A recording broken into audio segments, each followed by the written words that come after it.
Esta es una producción de Grupo Fórmula. Encuentra más contenido como este en radioformula.mx. Fórmula Noticias, fin de semana, con Jaime Núñez.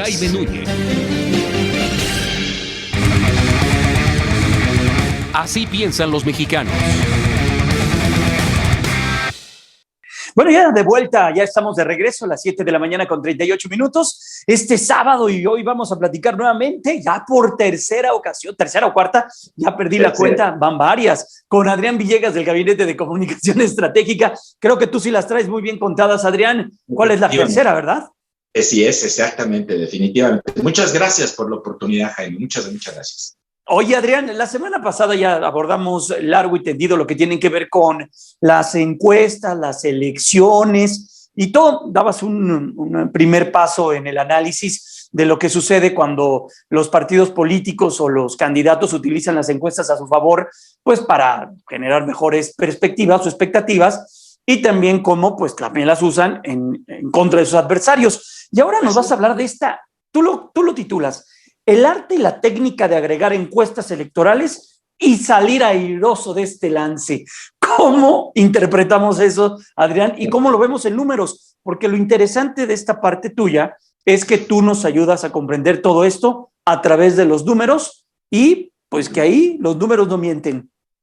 Así es, Jaime. Pues mira, siempre es, y muchas gracias por la oportunidad de poder estar un poco detrás de las bambalinas o detrás de la escena, ¿no? El backstage de hacer las encuestas, si se me permite decir esa palabra. Lo que sucede es que a partir de estas elecciones, y de hecho ya en elecciones anteriores, nosotros empezamos a tener el fenómeno de un grupo de investigadores que está en Oráculos, y ellos crearon un reservorio de todos los datos de las encuestas en vivienda que se publicaban por cuestiones electorales.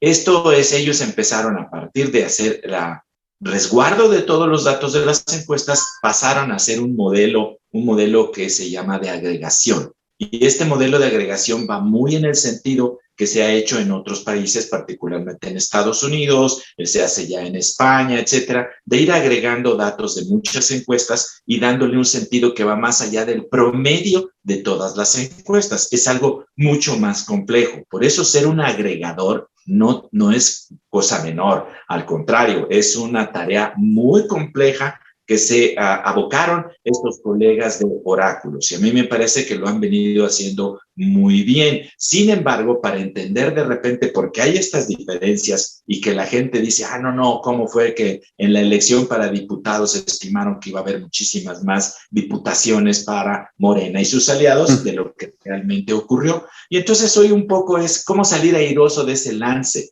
de agregar datos, de tener la posibilidad profesional de exponerlos en una plataforma como es la de Oráculos, y cómo dependen ellos, todos los agregadores, Nate Silver en Estados Unidos, etcétera, todos los que hacen agregación y pronósticos, poder salir airoso de ese lance. Es un término taurino, ¿no? El salir airoso del lance. Claro. Y entonces en este sentido no es nada fácil porque dependes de los insumos, de la calidad de los insumos, que es ahí a donde creo yo que todavía todo el gremio al que yo pertenezco, de los encuestadores, tenemos mucho que hacer con esa calidad de los insumos. Y si quieres pasamos a los datos iniciales que salieron publicados en este mismo portal y que tienen que ver con la última estimación que ellos tienen o que ellos publicaron antes de la veda electoral, ¿sí? Adelante. Y ahí lo que vamos a ver, Jaime, lo que vamos a ver, si ya lo veremos en pantalla, estos eran los datos que aparecían producto de una agregación que hicieron en este portal. Morena se estimaba 41, Partido Verde de 5 puntos y el PT 3 sumaba para Juntos Hacemos Historia 49%. Eran las expectativas que arrojaban los insumos de las encuestas que agregaron.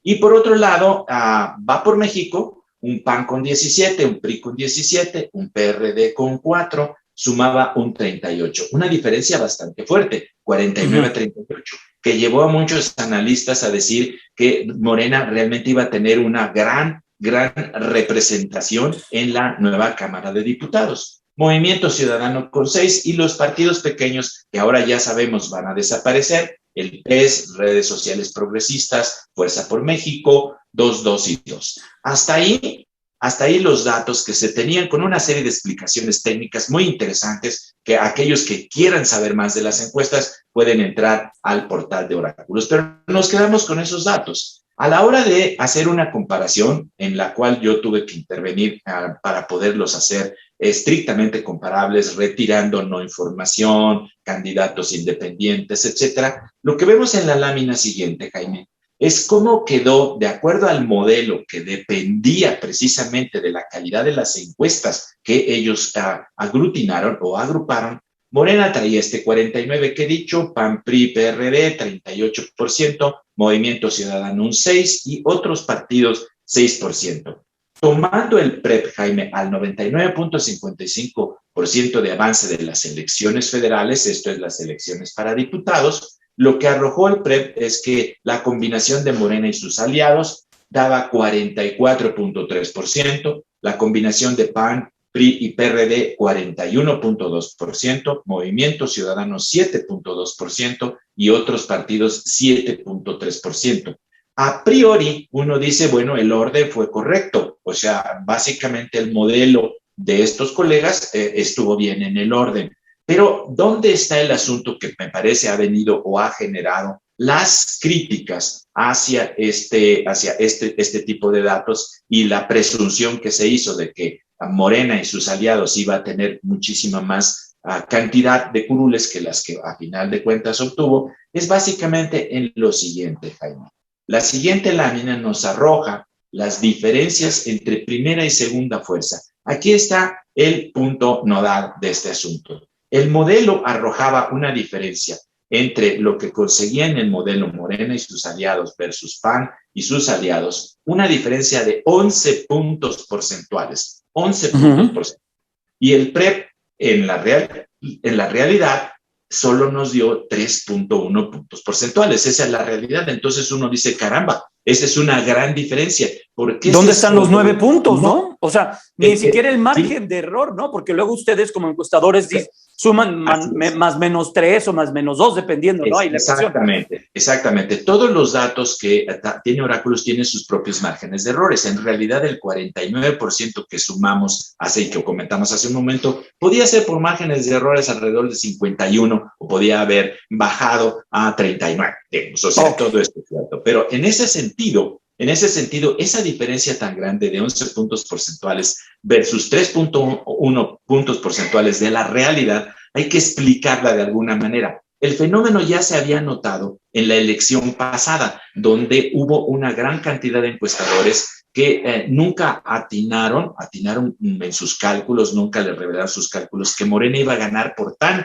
tanta diferencia con respecto a lo que fue el señor Anaya, ¿sí? Lo que estamos teniendo en cuenta aquí es que parece que las encuestas están sobreestimando al ganador y subestimando al que viene en segundo lugar, ¿sí? Y este fenómeno tiene su explicación. Entonces, el modelo depende, Jaime, para ya entrar a la parte final, el modelo depende de la calidad de los insumos. Así que toda esta discusión de que se equivocaron porque le dieron muchísimos más curules de lo que realmente terminó ganando, se explica fundamentalmente, Jaime, por lo siguiente. Lo siguiente es una lámina un tanto cuanto compleja, que es el modelo depende de la calidad de los insumos. Aquí simple y sencillamente le voy a decir a toda tu audiencia, Jaime, que nos fijemos ya no tanto en los pequeños numeritos, sino en la cantidad de no información que traían las principales encuestas que se revelaron sus datos a poco antes de las elecciones.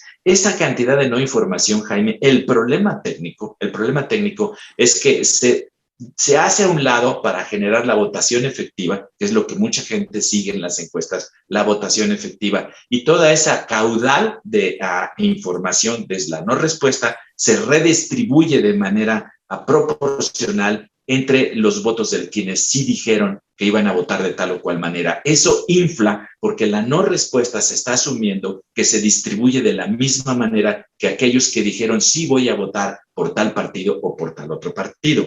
Y la verdad es que lo que debemos de analizar todos los encuestadores es cómo asignar la no respuesta. Al no asignar con algún criterio que cada encuestador tenga la no respuesta, se provocan estos desfases tan grandes en donde el que aparece como ganador y que en realidad fue ganador va a aparecer con muchísimos más puntos de lo que realmente va a ocurrir en la realidad. Entonces, el asunto, y ahora que con todo el permiso para la audiencia, es que cuando vean los resultados de las encuestas, Jaime, las encuestas preelectorales, no se fijen nada más en lo que llaman los encuestadores la votación efectiva. Tiene que hacerse con la votación cruda, la votación total, para ver de qué tamaño hay una no respuesta. Y los encuestadores y mi gremio debemos de preguntarnos qué otras ítems, que se dice técnicamente, debemos de tener en los cuestionarios para que podamos indagar y desentrañar qué pasa con la no respuesta. Esa no respuesta que está conteniendo voto oculto, voto en contra del partido que está gobernando. Eso lo tenemos que hacer para evitar, en la medida de lo posible, que la gente tenga una mala impresión de lo que se hace en las encuestas. Pero yo en general reafirmo lo que dije hace una semana, es un buen trabajo el que se hace de las agregadoras, pero es muy difícil porque los insumos de las encuestas, Jaime, a veces tienen este gran problema. ¿Qué pasa con la no respuesta? Eso es muy importante. Y ahí es donde está seguramente el dato oculto, el dato que nos sorprende cuando vemos, pero a ver, a mí me salta, por ejemplo, un resultado, Baja California. Todas las encuestadoras o traían muy arriba al candidato del Partido Acción Nacional, bueno, de la coalición PAN-PRI-PRD, o los tenían en márgenes muy cercanos. Y vimos que ganó el de la alianza de Juntos Haremos Historia, de Morena y otros partidos, por un amplio margen. ¿Ahí qué pasó, por ejemplo? Mira, ¿qué pasa? Normalmente este fenómeno está ocurriendo. Hay muchas personas que no dicen realmente por quién van a votar, o te dicen a la hora de la encuesta, yo soy el encuestador, tú eres el entrevistado, si el día de hoy fueran las elecciones para gobernador de este estado, ¿usted por quién votaría? Y hay muchísimas personas, dependiendo del clima social que se esté dando en cada una de las entidades, de aquello que sea socialmente o políticamente correcto de contestar, que te van a decir, sí, yo voy a votar por Perengano, pero en realidad no van a votar así. Y por esa razón es que uno tiene en los cuestionarios que hacer muchas otras más preguntas para detectar cuál es realmente ese ánimo social. ¿Por qué razón alguien te dice que las cosas no están bien y va a votar por quien aparentemente es representante de que las cosas estén mal? Sí, pues pero, entonces... A ver, pero por ejemplo, haciendo ese ejercicio, yo la otra vez veía una estadística de Roy Campos, de Consulta Mitofsky, donde los positivos de los gobernadores eran muy altos. Por ejemplo, Quirino Ordaz, del Revolucionario Institucional del PRI. Él es de los gobernadores mejor calificados de los últimos años, o ya vaya, no de los últimos meses, de los últimos años. Él siempre ha estado en el top 5 de distintas encuestadoras.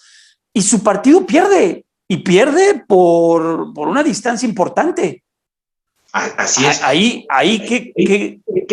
¿Qué pasa? Nuevamente, es que tenemos como el fenómeno más tangible para todos nosotros es Andrés Manuel López Obrador. Sigue teniendo unos porcentajes de aceptación, de buena imagen. ¿Más que tu gobernador? O sea, tu gobernador es el cercano, Adrián. O sea, yo puedo entender la imagen y las conferencias y los discursos, pero más que tu gobernador. No, pero aquí ves, o sea, como la elección era local, ¿sí? El gobernador pudo haber tenido una serie de circunstancias importantes, pero también importa quién era el candidato del partido del gobernador. Claro. Esto es muy importante, porque si tú pones a una figura que no es del agrado, que tiene malos antecedentes, etcétera, también eso va a contar. Perfecto. No nada más es el efecto gobernador, el efecto pues presidente. Siempre va a haber mucho debate y mucho que aprender. Gracias, Adrián, te abrazo, te deseo un extraordinario fin de semana. Cuídate mucho y seguiremos en contacto. Claro que sí. Feliz sábado. Hasta luego. Gracias. Feliz sábado. Vamos contigo, Cintia Dávalos, las megalopolitanas.